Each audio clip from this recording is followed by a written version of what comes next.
നമസ്കാരം സുഹൃത്തുക്കളെ, നമ്മളിപ്പോൾ ഉള്ളത് പറമ്പിക്കുളം ടൈഗർ റിസർവിലാണ്. കാലത്തൊരു 9 മണിയായപ്പോൾ നമ്മൾ സഫാരി ഗേറ്റിലെത്തി. അവിടെ നിന്ന് ഒരു ഗൈഡുമായിട്ട് എലഫൻറ്റ് സോങ് ട്രെയിൽ എന്നുള്ളൊരു ട്രക്കിംഗ് പ്രോഗ്രാം എടുത്തു. നമ്മൾ നേരത്തെ തന്നെ ബുക്ക് ചെയ്തിരുന്നു. 5 പേർക്കാണ് ബുക്ക് ചെയ്തത്, പക്ഷേ 4 പേരെ പോയുള്ളൂ. അപ്പോൾ 4 പേരുമായിട്ട് നേരെ കാട്ടിനുള്ളിലേക്കാണ് നമ്മൾ കയറിയത്. ഈ പ്രോഗ്രാമിൽ നമുക്ക് കൂടുതലും വൈൽഡ് ലൈഫ് കാണുന്നതിനേക്കാളിലും കാടിൻ്റെ ഭംഗി കാണാനാണ് നമ്മൾ പോയിരുന്നത്. നന്നായിട്ട് ഇഷ്ടപ്പെട്ട ഭാഗങ്ങൾ ഇതിലേക്ക് ചേർത്തിട്ടുണ്ട്. ഇഷ്ടപ്പെടുന്നവർ ലൈക്ക് ചെയ്യുക. നമ്മുടെ പറമ്പിക്കുളം ഫോറസ്റ്റ് കേരളത്തിൽ കിടക്കുകയാണെങ്കിലും ഇതിൻ്റെ എൻട്രൻസ് വന്ന് തമിഴ്നാട്ടിൽ കൂടെയാണ്. പാലക്കാട് നിന്ന് വരുന്നെങ്കിൽ പാലക്കാട് പൊള്ളാച്ചി പോകാതെ അമ്പലപ്പാൾ എന്ന സ്ഥലമുണ്ട്. അവിടെ നേരെ ആനമല ടോപ്പ് സ്ലിപ്പിൽ നിന്ന് നേരെ പറമ്പിക്കുളം. അപ്പോൾ ഈ പറമ്പിക്കുളം ഈ പ്രോഗ്രാമിൽ നമ്മൾ പറമ്പിക്കുളത്തേക്ക് പോയിട്ടില്ല. പറമ്പിക്കുളം സ്റ്റാർട്ട് ചെയ്യുന്ന എൻട്രി പോയിന്റിലാണ് നമ്മൾ ട്രക്കിങ്ങിൻ്റെ ബുക്കിംഗ് ഉണ്ടായിരുന്നത്. അപ്പോൾ അവിടെ നിന്ന് നമ്മൾ നേരെ കാട്ടിലേക്ക് ഇറങ്ങുക ചെയ്തത്. ഇത് ഈ മാനൊക്കെ ഒരു നോർമൽ കാഴ്ചയാണ്, റോഡിൽ ഉണ്ടാവും. പിന്നെ വൈൽഡ് ലൈഫ് ഈ പ്രോഗ്രാമിൽ നമുക്ക് വളരെ ലിമിറ്റഡ് ആയതിനെ കാണാൻ പറ്റുള്ളൂ. കാരണം ഇപ്പോഴത്തെ ക്ലൈമറ്റ് എന്ന് പറഞ്ഞു കഴിഞ്ഞാൽ അരുവികളിലൊക്കെ നന്നായിട്ട് വെള്ളമുണ്ട്. നമുക്ക് സൈറ്റിങ്സൊക്കെ കിട്ടി, പക്ഷേ എല്ലാം ഒന്നും വീഡിയോയിൽ പകർത്താൻ പറ്റിയിട്ടില്ല. നമ്മൾ കാട് കാണാൻ വേണ്ടി പോയ അങ്ങനെ നമ്മൾ കാട്ടിലേക്ക് കയറി.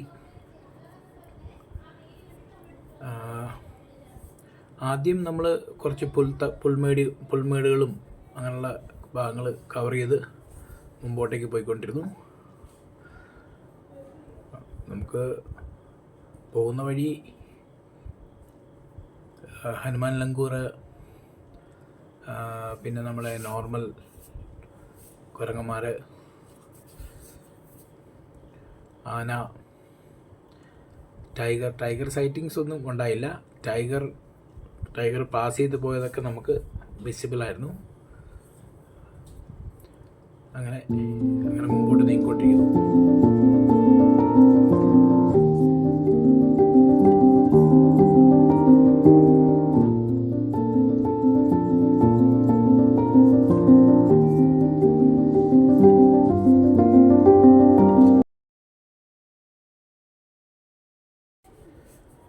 ഈ കാടുകളിൽ നമുക്ക് കൂടുതലും ഇതുപോലെ കുറ്റിച്ചെടികളും നല്ല നീളമുള്ള മരങ്ങളും ഒക്കെ തന്നെയാണ്. അതുകൊണ്ട് തൊട്ടടുത്ത് മൃഗങ്ങൾ നിന്നാൽ പോലും നമുക്ക് കാണാൻ പറ്റില്ല. പക്ഷേ മൃഗങ്ങൾ നമ്മളെ അറ്റാക്ക് ചെയ്യുന്നത് വളരെ റെയറായിരിക്കും. കാരണം വെച്ചാൽ നമ്മൾ വരുന്നതിന് മുമ്പ് തന്നെ ഒരു സ്മെല്ലെടുത്ത് അവിടെ വിട്ട് പോകാറ് നോർമൽ പതിവ്. ഇത് കഴിഞ്ഞാൽ ഈ കാട് നമ്മൾ മുമ്പോട്ട് പോയി കഴിഞ്ഞാൽ ഇത് 3-4 ഭാഗിച്ചിരിക്കുകയാണ്. അപ്പോൾ ആദ്യത്തെ കുറച്ച് ഏരിയ ഇതുപോലെ തന്നെ പുല്ലും ഇതൊക്കെയാണ്. രണ്ടാമത് പിന്നെ വരാൻ പോകുന്നത് ഡെസോഡിയസ് ഫോറസ്റ്റ് എന്ന് പറയുന്നത് തിക്ക് ഫോറസ്റ്റ്. അതിൽ പുല്ലൊന്നും ഉണ്ടാവില്ല ആ ഭാഗത്ത്. അപ്പോൾ കൂടുതലും കാണാൻ പോണത് ഇതാണ്, ഉരകങ്ങൾ. അത് പാമ്പ്, രാജവെമ്പാല അങ്ങനെയുള്ള ഉരകങ്ങളും പിന്നെ അതിൽ കുറേ ഹനുമാൻ ലങ്കൂറും മരത്തിൻ്റെ മുകളിൽ. താഴെ ഭാഗത്ത് സൂര്യപ്രകാശം വളരെ കുറവേ വരുള്ളൂ. അപ്പോൾ അവിടെ കയറി കഴിഞ്ഞാൽ നമുക്കൊരു AC കയറിയൊരു ഫീലിംഗ് ആവും. പിന്നെ പൊതുവേ കാട്ടിൽ കയറി കഴിഞ്ഞാൽ നമുക്ക് നല്ല ഊർജ്ജം ഉണ്ടാവും. കാരണം വെച്ചാൽ കാട്ടിൽ നല്ല ഓക്സിജൻ്റെ അളവ് കൂടുതലായിരിക്കും. അപ്പോൾ നമുക്ക് ഇടയ്ക്ക് വെച്ചൊരു ലെപ്പാർഡിൻ്റെ സൈറ്റിങ് കിട്ടിയിട്ടുണ്ടായിരുന്നു, ചെറിയൊരെണ്ണം. ദൂരെയാണ് അത്. പിന്നെ അത്ര ഇതായിട്ടൊന്നും നിൽക്കാൻ പറ്റില്ല. അപ്പോഴത്തേക്ക് ആൾ സ്ഥലം വിടുകയും ചെയ്തു. അങ്ങനെ മുമ്പോട്ട് പോയി. എന്തായാലും വളരെ ഭംഗിയുള്ള കാട് തന്നെയാണ്. ഇടയ്ക്കിടയ്ക്ക് നമ്മൾ നിന്ന് മുമ്പോട്ടേക്ക് നോക്കും, ഏതെങ്കിലും ആനിമൽസ് ഉണ്ടോ മുമ്പിൽ. ഉണ്ടെങ്കിൽ നമ്മൾ അവരുടെ ടെറിട്ടറിയാണ് നമ്മളുള്ളത് ഇപ്പം. അപ്പോൾ അവർക്കാണ് പ്രിഫറൻസ് കൂടുതൽ. അപ്പോൾ അവർ പോകുന്നപ്പോൾ നമ്മൾ വെയിറ്റ് ചെയ്ത് അവർ പോയതിന് ശേഷം നമ്മൾ ക്രോസ് ചെയ്ത് പോവുള്ളൂ. പിന്നെ അട്ട ഒരു കോമൺ ഐറ്റമാണ്. ഈ പുൽമേട്ടിലില്ല. ഞാൻ ആ പറഞ്ഞ ഡിസോഡിയസ് ഫോറസ്റ്റിൽ കയറി കഴിഞ്ഞാൽ ഈ അട്ട ശല്യം ഭയങ്കരമായിരുന്നു. അട്ട കുറേ കാലിലൊക്കെ അടിച്ച്.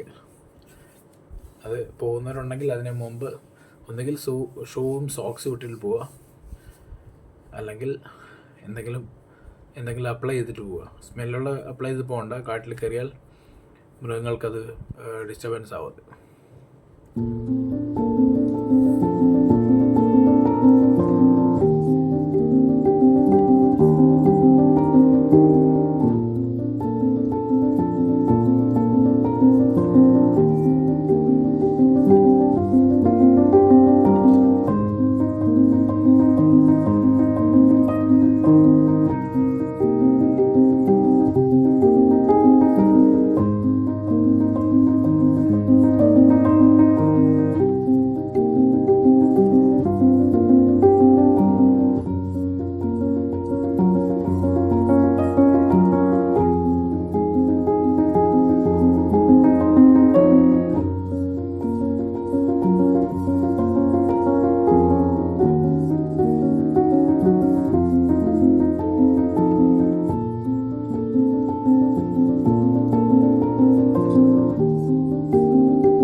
ഇതാണ് ഞാൻ നേരത്തെ പറഞ്ഞ, നമുക്ക് മുൻപേ കുറേ മൃഗങ്ങൾ പോകുന്നുണ്ട്.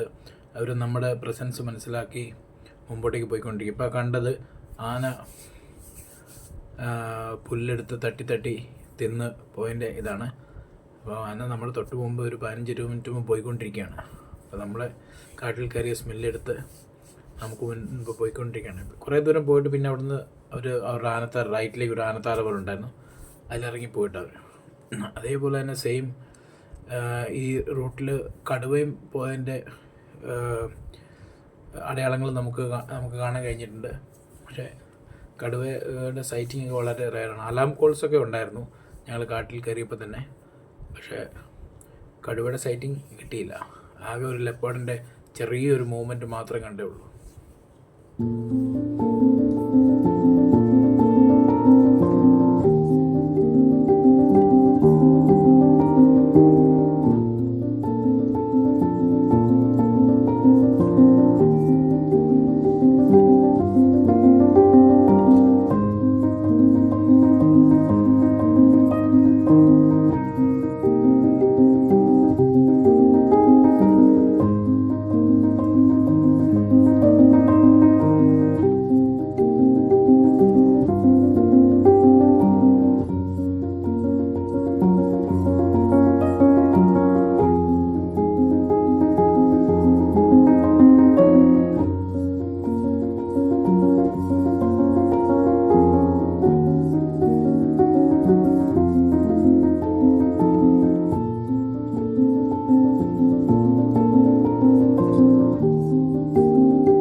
ഈ ഭാഗത്തു നിന്നാണ് നമ്മുടെ തിക്ക് ഫോറസ്റ്റ് സ്റ്റാർട്ട് ചെയ്യുന്നത്.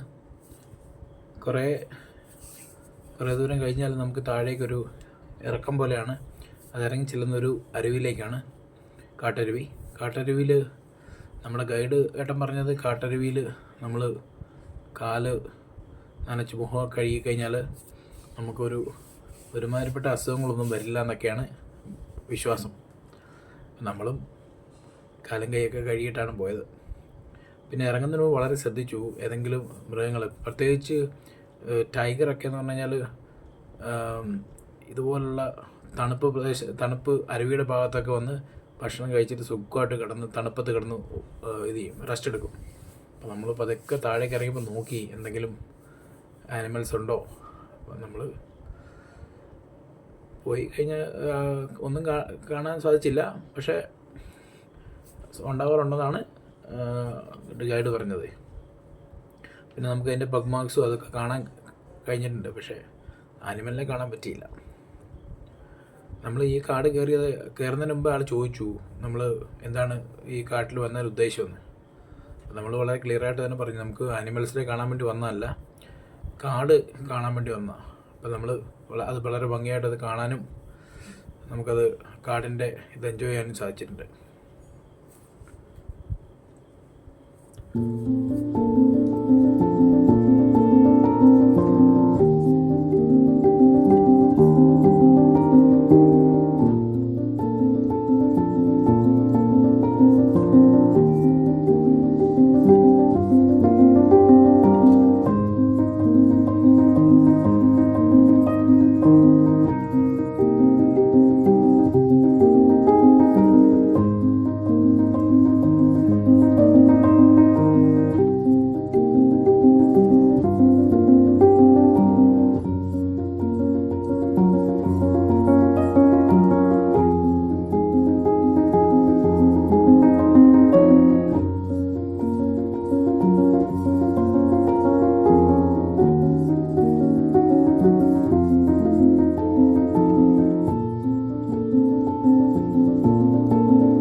കമൻറ്റോ ആയിട്ടോ ലൈക്കായിട്ടോ ഷെയർ ചെയ്തോ സബ്സ്ക്രൈബ് ചെയ്തോ